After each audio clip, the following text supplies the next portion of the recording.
কবরবাসীরা বেঁচে গিয়েছে মরে গিয়ে, বিপদে পড়ে আছি আমরা, তাই না? যারা মরে গেছে ওরা বেঁচে গেছে, ওদের চ্যাপ্টার শেষ, আমাদের ওই চ্যাপ্টার এখনো শেষ হয় নাই। ওরা চলে গিয়ে আমাদের চোখে আঙ্গুল দিয়ে বলে গেল যে তোমরাও আসতেছো, দ্য ডেস্টিনেশন ইজ সেম, গন্তব্য একটাই, কেউ আগে কেউ পরে।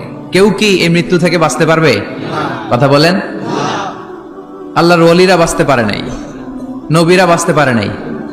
যেই ফেরেশতা এই মৃত্যুর কাজে নিয়োজিত সে মালাকুল মাউতও বাঁচতে পারবে? সবাইকে মারার পরে আল্লাহ তাকে বলবে এবার তুমি মরো, মুত ইয়া মালাকাল মাউত, হে মৃত্যুর ফেরেশতা তুই মর। তখন সেও মরে যাবে, কেউ থাকবে না, থাকবে শুধু একজন, তিনি কে? কুল্লু মান আলাইহা ফান ওয়া ইয়াবকা ওয়াজহু রাব্বিকা যুল জালালি ওয়াল ইকরাম।